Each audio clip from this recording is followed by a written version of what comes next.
Hi, I'm Qonita Labibah, and this night I listen to the sound of wind, sound of crickets, sound of many little animals at night become the background noise, and it's just because tonight I will read you a poem. It's called "There's Nothing Like the Sun," written by Edward Thomas.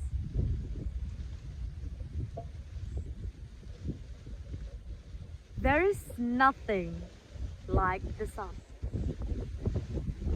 There's nothing like the sun as the year dies, kind as it be, this world being made so.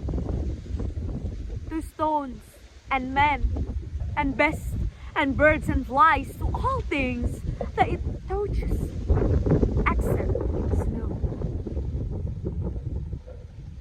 Whether on mountainside or street of town, the salt wall warms me.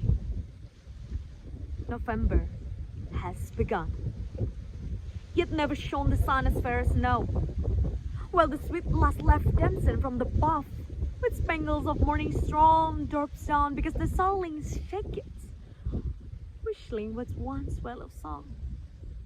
But I have not forgot that there is nothing too like March sun, like April's or July or June or May's or January or February so much. Great days, August, September, October, December have equal days, all different from November. No day of any month but I have said, or if I could live long enough, should say, there's nothing like the sun that shines today. There's nothing like the sun till we are dead.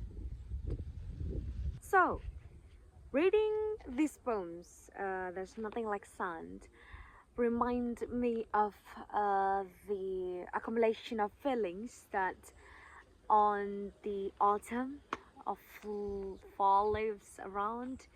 And then there's something about Edward Thomas that's really interesting. It's his creative writing on poems that really interlinked between time activity and then the temporal subject, nature. It's really intertwined in these poems.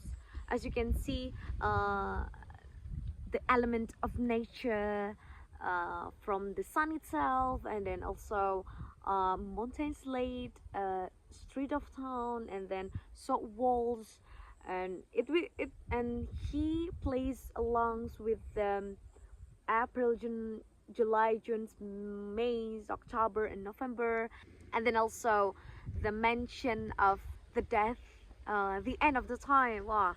So the explanation, the exploration around the time, it's giving the idea of present towards the time being. The landscape and the nature become the notion that Edward Thomas really want to showcase, as well as the American poets around his naturalist point of view, sometimes giving the idea of all the dream come trues, or perhaps some kind of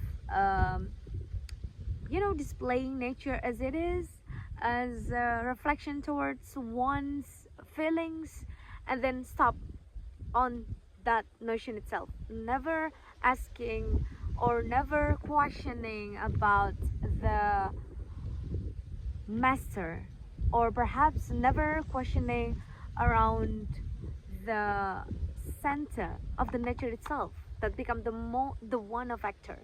It's point of view giving me the question, and the point of view of these poems giving me some dready questions towards the sun, towards the time itself, or perhaps about the writing itself.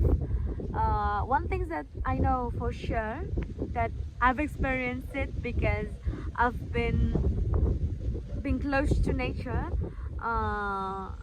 lately, and then most ardently in this time when I have go to back to the grassroots, and then move from the big fast-paced city, and then uh, meeting nature as a daily basis becomes something that really intricates me to the ideation of the poems itself. So lately I found out that writing poems, it's really essentially interlinked with what I've witnessed, with I've have dialogues every day, and today and recently I've met nature. I've met mountains. I've met rocky mountains. I've met sky. I've met clouds. I've met crickets, and they give me the idea of poem itself. Perhaps Edward Thomas does too. And then the English landscape really exhibits through these poems, and somehow the presence of his own poems giving the landscape more lively and dialogues towards the reader itself. I think the interesting point in these poems is the specific time of the year, as in November. So the exact behavior, habits, and then occasions of the nature clock, nature time around November, that is talking about the sun and how the surroundings of the nature itself speaks to us. The the lively planet present in these very beautiful poems, and it speaks truly in our heart, as talking of the landscape of England itself. I think it's really beautiful.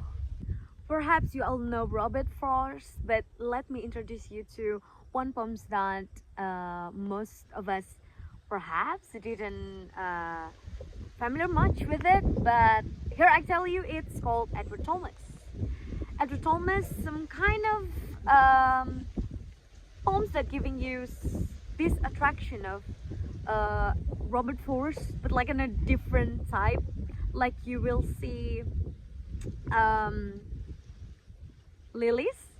So Edward Thomas was like a tiger lily, when Robert Frost more like water lily. So they correlated in some aspect of the creative writing, and then the ideation that goings on behind the times, and also the landscape and season. Edward Thomas can be one of your favorite authors. If you may also check out the another poem of his. It's The Old Man and also The October. See you at another reading session with me.